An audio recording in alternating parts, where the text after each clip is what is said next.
I am ready. Serbisyong totoo ng GMA News. Mga kapuso, wala na ang bagyong Lawing sa Philippine Area of Responsibility pero may pag-ulan pa ring mararanasan dito sa bansa. Base sa datos na nakalap ng Weather Central, huling namataan ang bagyong Lawing na may international name na Jalawat sa northeast ng Itbayat, Batanes at tinutumbok nito ang Japan. Sa Pilipinas, umiiral pa rin ang hanging habagat.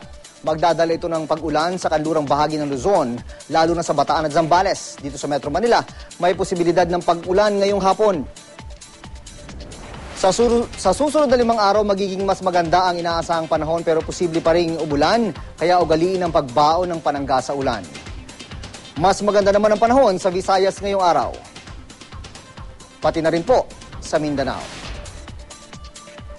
Pero asahan ang pag-ulan sa katimugang bahagi nito, dulot yan ng thunderstorms.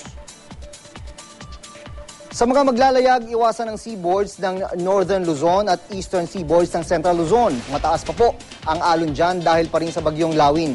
Para sa iba pang detalye, bisitahin ang GMA Weather webpage at ang Facebook page nito. Ito ang GMA Weather, I am ready, serbisyong totoo ng GMA News.